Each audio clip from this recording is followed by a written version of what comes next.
Hello everyone, it's World Warrior FGC. Now today on the channel we've got something a little bit different from usual. It's not the usual tech videos or guides or tutorials. Today we're going to be doing an unboxing and the first impressions of the new RAZER RAION Fightpad that's just been released. I believe in the UK, EU and US as well, I believe. I'm not quite sure about other regions, but I've cut to the chase, so I've cut off all the tape, took it out of the box and everything, just to kind of speed things up. I'm sure you guys have better things to do than watch me chopping up in brown boxes with knives. So let's get right into it.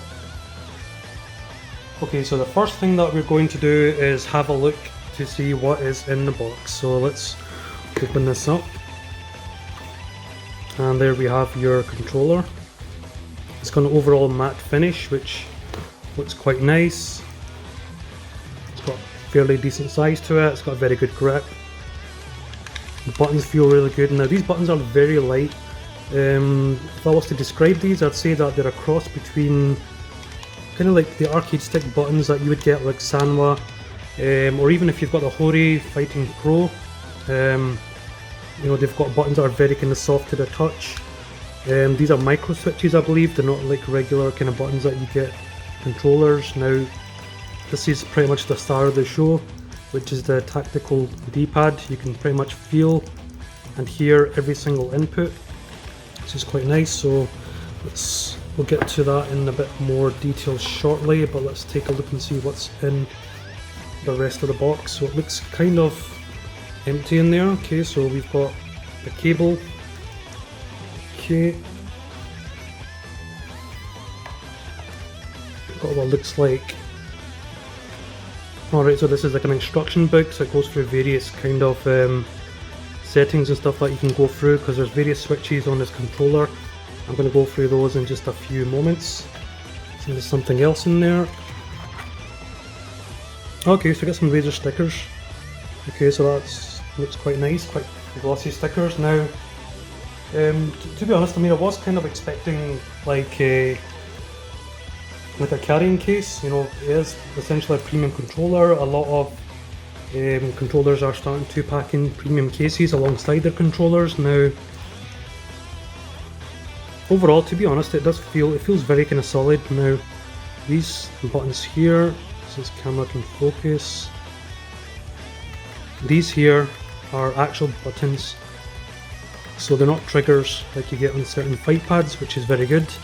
Because fight pads, essentially there's no room for triggers, and there's no reason why you should have like shooter triggers on a controller, on a fight pad controller rather.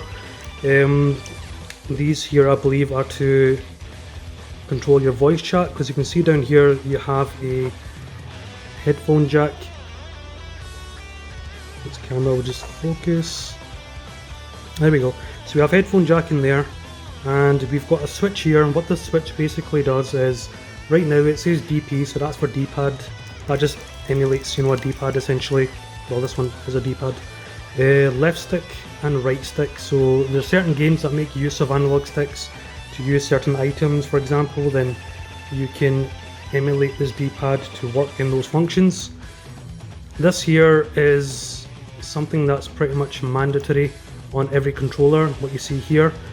Now this is flipped on to this side. What this basically means is these shoulders here, these get remapped. So L1 and L2, they get remapped over to here, this side. So if you've already got R1 and R2, you don't really need duplicate buttons. So you've got L1 and L2, it remaps and flips the buttons over. So essentially you've got 8 buttons on the one side. With the PS button, start share, everything feels kind of solid. I believe there's another button here as well. There we go. So you can go from PC mode to PS4 mode. So whether you're playing, games like Street Fighter, Tekken, you can kind of switch consoles, so you're not just limited to the one.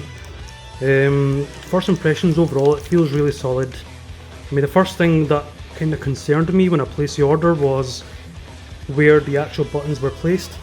So I was kind of concerned that they seemed a little bit low, but now that I'm holding it, I realised that my thumb actually rests on these buttons anyway.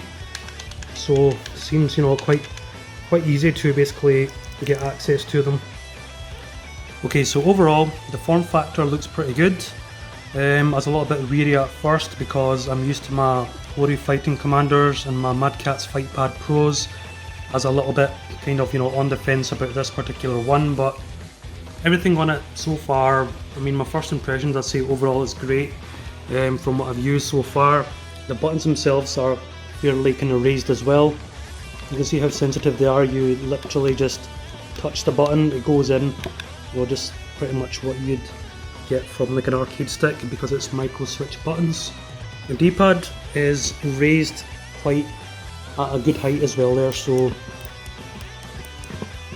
you see there, you get this click for feedback, so you can actually tell exactly which direction you're pressing, whether it's diagonal. So if you play something like Tekken and you play as, like say, Jin or any of the Mishima characters, then getting out the electrics will be quite important. So this would technically make it easier because you can feel exactly when you're pressing down forward. So you press forward, down, forward, and then 2 to obviously do his electric Wind Godfist, so that should make that a little bit easier. First impressions, I've tried it out in a few sets, a couple of games there, so I'd say overall it's looking great. Personally, I feel it's probably the best fight pad I've ever tried. It feels very durable. I mean, the problem is I've been buying like a lot of Ori Fighting Commanders, I've been buying like Mad Catz controllers as well. The problem is they cost between £30 to £50 and they only last about 6 months. This here, you can just tell when you hold on to it, you press the buttons, you can just tell this is going to last. And to top it off, I mean, Razer, I believe they do have a 2-year warranty for this, so that's another plus as well. I bought this from Razer store. I was going to wait for Amazon, but they never listed it, so I just kind of, I just thought, what, I'll just order from Razer. I may as well. It's my first Razer product, so overall opinions, I'll give it a big massive thumbs up. It gets World Warrior seal of approval. I'm going to be uploading some matches afterwards. I'm going to battle test it a little bit more. Probably just make a little compilation of some of the matches using this controller. But overall, if you're on the fence about it, I'd say give it a try. It's definitely a lot more positives than there is negatives. Negatives is basically the wire is basically attached to the controller, so there's no way to take it off. That's really one of the negatives. The other thing is with the shoulder buttons, they're very kind of low and raised, so they're not sensitive or anything. They're just really kind of like pushed in. So sometimes it can maybe feel a little bit difficult while pressing these buttons. So that's pretty much my first impressions, guys. Let me know in the comments below how you feel about this controller, any questions, any tests that you'd like me to do. I'll be more than happy to do them in any follow-up videos. So again, guys, thank you very much for tuning in, and I'll see you in the next video.